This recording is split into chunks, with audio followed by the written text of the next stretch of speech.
Psychology पढ़ेंगे। Psychology में हम पढ़ेंगे अल्बर्ट बांडुरा का सिद्धांत, जैसा कि कल हमने पढ़ा था सिगमंड फ्राइड की एनालिटिक थ्योरी, विश्लेषणात्मक सिद्धांत। आज हम पढ़ेंगे अल्बर्ट बांडुरा का सिद्धांत। तो इसके प्रवर्तक अल्बर्ट बांडुरा, और निवासी कहाँ के थे अल्बर्ट बांडुरा? कनाडा। प्रयोग किस पर किया था बांडुरा जी ने? प्रयोग किस पर किया था? जीवित जोकर बार्बी डॉल। जीवित जोकर बार्बी डॉल पर उन्होंने प्रयोग किया था। अब हम ये समझेंगे कि अल्बर्ट बांडुरा के जो सिद्धांत है अधिगम का सामाजिक सिद्धांत, अल्बर्ट बांडुरा का जो सिद्धांत है उसे सामाजिक अधिगम का सिद्धांत भी कहते हैं। तो सामाजिक अधिगम के सिद्धांत से क्या मतलब है? मतलब क्या है कि जो बच्चा है वो किसके मतलब जिसके भी माध्यम से सीखता है, जिसका भी माध्यम से सीखता है। देखो, हम अगर कोई भी चीज सीखते हैं तो कोई ना कोई माध्यम होता है उसका। जैसे हम टीचर से सीख रहे हैं तो स्टूडेंट प्लस टीचर, लेकिन उसके बीच एक माध्यम भी है ना, पाठ्यक्रम या शिक्षण। तो हाँ, मतलब कोई भी चीज सीखने से, कोई भी चीज हम सीखते हैं तो माध्यम भी होता है, उसका माध्यम होना जरूरी है। तो जिसके माध्यम से बच्चा सीखता है, वह प्रतिमान मॉडल कहलाता है। प्रतिमान या मॉडल किसे कहते हैं? जिसके माध्यम से बच्चा सीखता है। अब देखो, बच्चे कैसे सीखते हैं? बच्चे तो दूसरे को देख के सीखते हैं ना, अनुकरण के माध्यम से सीखते हैं ना बच्चे। तो अभी हम समझाएंगे कि बच्चे कैसे सीखते हैं। तो बच्चे कैसे सीखते हैं? अनुकरण के माध्यम से। जिसके माध्यम से बच्चा जो कुछ भी सीखता है वह प्रतिमान मॉडल कहलाता है। अब क्या है कि जो अनुकरण के द्वारा जो सीख रहा है ना बच्चा, उसे क्या कहते हैं हम? मॉडल या मॉडलिंग थ्योरी। उसे कहते हैं हम मॉडलिंग थ्योरी। मॉडलिंग थ्योरी के 4 स्टेप हैं। अल्बर्ट बांडुरा ने मॉडलिंग थ्योरी के 4 स्टेप्स दिए हैं। अब हम उनको पढ़ेंगे। तो पहला स्टेप हमारा है अविधान, स्टेप ऑफ मॉडलिंग। फर्स्ट है अविधान, सेकंड है प्रतिधारण, फर्स्ट अविधान, सेकंड प्रतिधारण, थर्ड पुनः स्थापन, फोर्थ प्रेरणा। तो अविधान का मतलब कैसे समझेंगे इसको? अवधान यानी कि अटेंशन, ध्यान केंद्रित करना। अवधान, अटेंशन, ध्यान केंद्रित करना। अवधान का मतलब ध्यान केंद्रित करना, अटेंशन। कभी कभी क्या होता है, ये जो हिंदी से ज़्यादा इंग्लिश वर्ड सही रहते हैं सीखने में, क्योंकि अगर हमें कभी कंफ्यूजन होती है ना तो इंग्लिश वर्ड से हम कैच कर लेते हैं, लेकिन हिंदी वर्ड तो हमें कुछ समझ ही नहीं आते। से अवधान यानी कि अटेंशन, ध्यान केंद्रित करना। प्रतिधारण यानी कि रिटेंशन, अभ्यास करना। पुनः स्थापन, रिप्रोड्यूसिंग या एक्टिंग, यानी कि दोबारा से ध्यान केंद्रित करना। अभी हमने बोला था ना अटेंशन मतलब ध्यान केंद्रित करना, इसमें रिप्रोड्यूसिंग या एक्टिंग या अटेंशन वही, तो दोबारा से ध्यान केंद्रित करना। अब नेक्स्ट है हमारा फोर्थ प्रेरणा यानी कि मोटिवेशन मतलब वही तो अभिप्रेरित करना। तो देखो, ध्यान केंद्रित करना, बच्चा किसी भी चीज पर ध्यान केंद्रित तब तक नहीं करता जब तक कि वो इंटरेस्टिंग ना हो। जैसे कि हमें कोई काम है, जो काम हमें अच्छा लग रहा है, वो हम उस काम को हम बार बार करेंगे, और जो हमें अच्छा नहीं लगता उसको हम नहीं करते। और ऐसा ही अभ्यास का है। अभ्यास कोई भी चीज है, जैसे हम कुछ सीख रहे हैं, आज हमने सीख लिया, अब हमें 5 to 7 days तक वो याद रहेगा। फिर हमें क्या करना चाहिए? रिटेंशन करना चाहिए ना, अभ्यास करना चाहिए ना उस चीज का। अगर हम अभ्यास नहीं करेंगे उस चीज का तो वो चीज हमें भुलाई भी जा सकती है, हम भूल भी सकते हैं ना उस चीज को।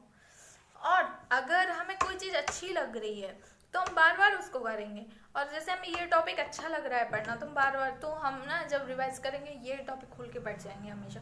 पर ये ऐसा नहीं है। हमें जिस चीज़ में भी पढ़ने का सही तरीका ये है कि हमें ये देखना है कि हमारा कौन सा सब्जेक्ट वीक है। जो हमारा वीक है उस पर हमें ज़्यादा फोकस करने की ज़रूरत है। तो ऐसा इसका है। अब इतना तो आ गया होगा समझ में, अटेंशन, रिटेंशन, रिप्रोड्यूसिंग और मोटिवेशन। अवधान, प्रतिधारण, इससे ज़्यादा डिटेल्स नहीं आता, बस बाई चांस कभी स्टेप पूछ लिए जाए तो स्टेप ऐसे याद करो, अटेंशन, रिटेंशन, रिप्रोड्यूसिंग और मोटिवेशन। अब हम आपको ये बताएंगे कि अभी हमने बोला था कि जिसके माध्यम से बच्चा सीखता है वह प्रतिमान मॉडल कहलाता है। बताया था ना कि प्रतिमान मॉडल कहलाता है। अब देखो मैंने क्या किया कि एक को मैंने वीडियो दिखा रहे, ठीक है, 3 ग्रुप्स हैं बच्चों के, ओके। तो पहले में क्या है, मारना, पहले में मारना, दूसरे में अच्छा व्यवहार और तीसरे में कोई भी प्रतिक्रिया नहीं, ठीक है। तो ये हमारा जो ए ग्रुप है, ये बी ग्रुप है, ये सी ग्रुप है। तो यहाँ पे जो बच्चे हैं, A group, B group, C group,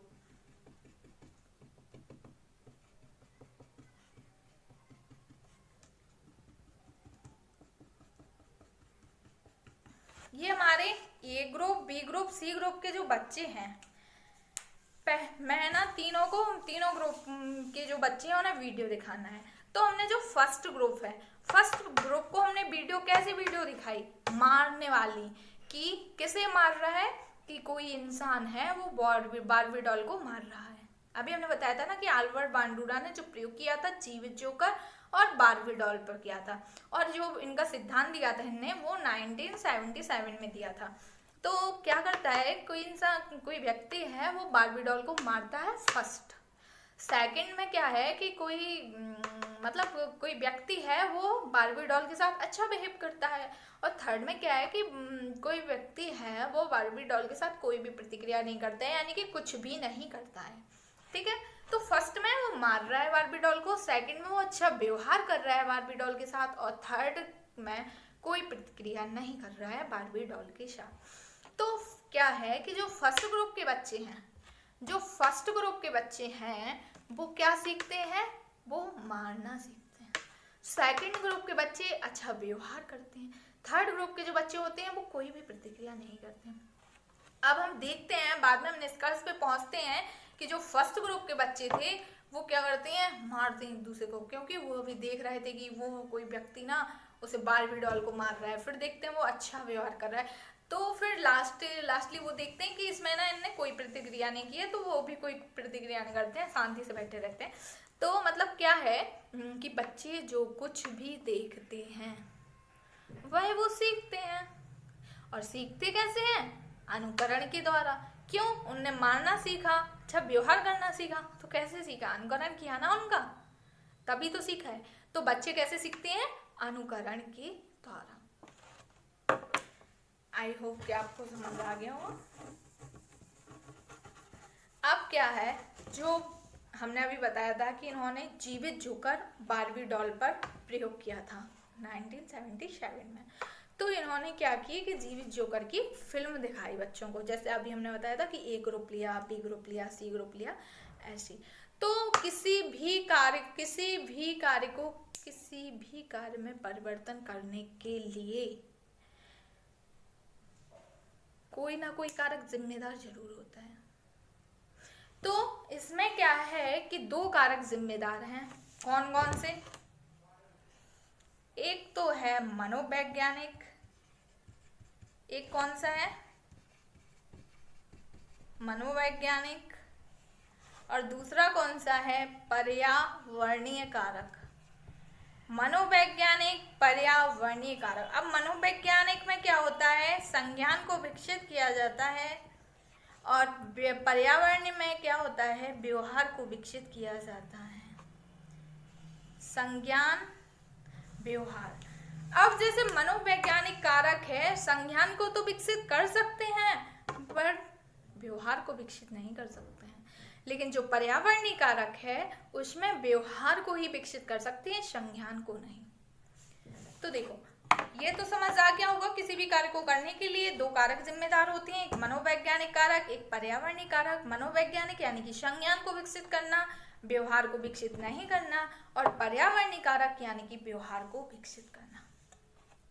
बच्चे स्वनियंत्रण, बच्चे स्वनियंत्रण, स्वनिर्देशन, स्वपुनर्वलन से अधिगम में अपने आप को नियंत्रित करते हैं। बच्चे कैसे नियंत्रित करते हैं अपने आप को? स्वनियंत्रण, स्वपुनर्वलन और स्वनिर्देशन। तो जैसे पुनर्वलन, अभी फीडबैक उसके बारे में बताया था, नियंत्रण करना, निर्देशन करना, पुनर्वलन करना। तो क्या करते हैं कि बच्चे स्वनियंत्रण, स्वनिर्देशन, स्वपुनर्वलन से अधिगम में अपने आप को, अधिगम यानी कि सीखना, सीखने से अपने आप को परिवर्तित, नियंत्रित करती हैं। कभी कभी एग्जाम में ऐसा पूछ लिया जाता है कि स्वनियंत्रण, स्वनिर्देशन, स्वपुनर्वलन किसने दिया? अल्बर्ट बांडुरा। कभी ऐसा भी पूछ लिया जाता है, स्वनियंत्रण, स्वनिर्देशन, स्वपुनर्वलन से किसको नियंत्रित किया जाता है, किसको नियंत्रित कर सकते हैं? तो अधिगम को, मैं अधिगम में अपने आप को नियंत्रित, अधिगम। ठीक है। अब क्या है, हम अभी पढ़ेंगे अल्बर्ट बांडुरा की जो थ्योरी है, इसकी जो सामाजिक अधिगम सिद्धांत है, इसके अन्य नाम भी हैं। तो सबसे पहला नाम है मॉडलिंग थ्योरी, मॉडलिंग थ्योरी। फिर सेकंड नाम है प्रतिमान सिद्धांत, प्रतिदर्श सिद्धांत, प्रतिमान सिद्धांत, प्रतिदर्श सिद्धांत, अनुकरण और प्रेक्षणात्मक, प्रेक्षणात्मक। इसके इतने नाम है, मॉडलिंग थ्योरी, प्रतिमान सिद्धांत, प्रतिदर्श सिद्धांत, अनुकरण सिद्धांत, प्रेक्षणात्मक सिद्धांत। तो कभी कभी क्या है कि डायरेक्टली नहीं पूछते हैं कि सामाजिक अधिगम सिद्धांत किसने दिया, ऐसे भी पूछ लेते हैं। Modelling theory, modelling theory Albert बांडुरा, प्रतिमान सिद्धांत अल्बर्ट बांडुरा, प्रतिदर्श सिद्धांत अल्बर्ट बांडुरा, अनुकरण सिद्धांत अल्बर्ट बांडुरा, या प्रेक्षणात्मक सिद्धांत।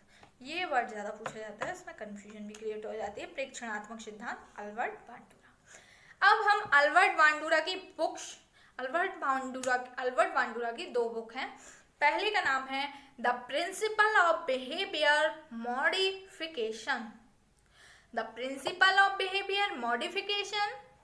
अल्बर्ट बांडुरा की पहली बुक है the principle of behaviour modification.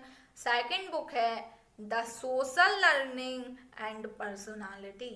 Second book है बांडुरा की the social learning and personality, the social learning and personality, the principle of behaviour modification. तो अल्बर्ट बांडुरा ने क्या किया? जीवित जोकर बार्बी डॉल पर प्रयोग किया था 1977 में। प्रतिवादक कौन था? बांडुरा। निवासी कहाँ के थे? कनाडा के थे। स्टेप ऑफ मॉडलिंग पढ़ लिए हैं अभी, 4 हैं, अटेंशन, रिटेंशन, रिप्रोड्यूसिंग और मोटिवेशन। और स्वनियंत्रण, स्वनिर्देशन, स्वपुनर्वलन। अधिगम अपने आप को नियंत्रित करता है। बुक्स पढ़ भी ली, नाम भी पढ़ लिए, मॉडलिंग थ्योरी, प्रतिमान सिद्धांत, प्रेक्षणात्मक सिद्धांत, प्रतिदर्श सिद्धांत, अनुकरणात्मक सिद्धांत। बच्चे अनुकरण के द्वारा सीखते हैं, वो भी हमने एग्जाम्पल के थ्रू समझा दिया है आपको। आई होप कि आपको मेरी वीडियो पसंद आई होगी।